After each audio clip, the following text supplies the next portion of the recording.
Welcome back once again to Ozarks Tonight, and good to have you along. I'm David Oliver, and I'm honored to be joined this evening by U.S. Congressman Billy Long for the 7th District of Missouri. Good to see you, Congressman. Good to see you, David. Haven't seen you for a while.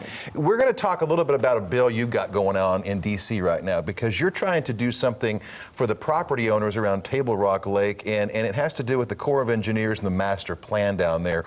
What's going on with this bill that you've drafted? Well, this has been an ongoing problem, and what happens is someone will, let's say that they put their house up for sale, they sell their house, they go to close, and they go to get a permit, and they can't get a permit because the Corps is now coming out and saying, well, now this retaining wall is encroaching on Corps property or something, and it has to be taken out. Well, that retaining wall may have been put in there in 1962, and until now, everything's been fine. Every time the property changed hands, no problem. Every time they needed a mowing permit, no problem. Every time they needed a dock permit, no problem. But now the Corps has changed their stance, and so what my bill does, it's very simple. It just wants to take it back to the 1976 date of when the last master plan was done, and if your house was built prior to that, then you should be okay. You shouldn't be asked to remove structures and retaining walls that are keeping the water from running under your house and eroding out under your house. It just, you know, to me, it's a lot of common sense, and we've worked every way we can with the Corps trying to solve this problem, and we just weren't able to get there. I'm the last guy in the world to want to legislate to do anything to cause a problem. You know, I think that we should be able to work things out, but we haven't been able to, and so hopefully this will kind of solve that problem. I was going to say, I guess you got to kind of figure out a way to strike a balance between what the Corps is trying to do and then protecting the property rights of the people who have the property down there too, right? Sure, exactly, and that's the way it always is, and the Corps does a great job managing the lake. They always have, but that lake filled in 1958, and a lot of these properties were started shortly after that, and they're running onto these time and time again, and people are calling, pulling their hair out, saying, hey, the Corps is going to make me move a wall that's been there since 1962 or whatever. So all my bill does is real simple. It just grandfathers in structures that were built before 1976, and they weren't causing a problem ever. They're still not causing a problem, but why arbitrarily would the Corps come in now and say, well, now we have new technology, we can design better where our lines are, and you need to, you know, remove these structures. What kind of support are you seeing for this bill in Congress right now? When do you anticipate a vote coming up on this? I just introduced it in the middle of November, middle of last month, so November 15th. And it'll be, of course, into the next Congress. But I think there'll be a lot of support because a lot of congressmen across the United States have issues with the Corps of Engineers.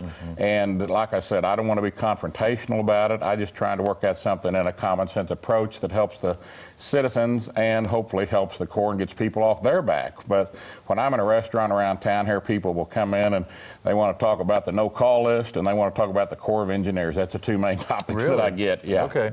Well, we'll of course report back to you, all our viewers, on what happens with that bill. We've got you here. It's Monday. You just told me you're going back to D.C. on Wednesday because if you guys don't do something, the government's going to shut down. Let's talk about the government shutdown right now. There's this big, obviously, struggle going on. The president wants some money for a wall. I heard Chuck Schumer on the Sunday talk shows yesterday saying the votes aren't there.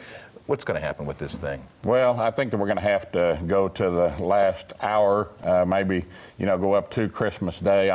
People say, where are you going to spend Christmas? And I said, probably on the floor voting, because December 21 is the deadline. We had a deadline of December 7, but with HW's funeral coming up and everything, they pushed that back a couple of weeks, and so we now find ourselves, and it's actually not going to be a complete government shutdown like the ones in the past at all. We have 75% of the government funded right now as we speak. We did all those appropriation bills. There's 13 appropriation bills. We've done enough of them to cover 75% of the government. That will remain open. The problem is the protecting our southern border and the wall, and the president is adamant that he wants to do that. Chuck Schumer and Nancy Pelosi voted to do that back when George W. Bush was president, and now that Trump's president, they don't want to do that. So it's, you know, tit for tat, and we'll see where it goes. Are we going to find any kind of compromise on this? Do you see that happening? Because it sounds like everybody's kind of dug their heels in on this. You're really talking about 3.6 or 3.3 billion. They say 5, but they're willing to do 1.3 or 1.6. So the difference is what we're talking about. An economy the size of ours, we should be able to get there, David. We ought to be able to put that puzzle together and not shut down the government, because when you do, employees are told to stay home, and whether it's a day or 2 days or 2 weeks or however long, that part of the government is shut down. They'll say, well, don't come in because you're not going to get paid. Well, as soon as they open the government back in, everyone will get all their back pay. So it really doesn't save the government any money to shut it down. What are you hearing from your constituents about this issue? I have to imagine that some of your staff is hearing from people giving you opinions on the matter. Right. They're concerned about the drugs. They're concerned about illegal immigration. We are for legal immigration. We need more immigrants into this country. They just need to do it legally.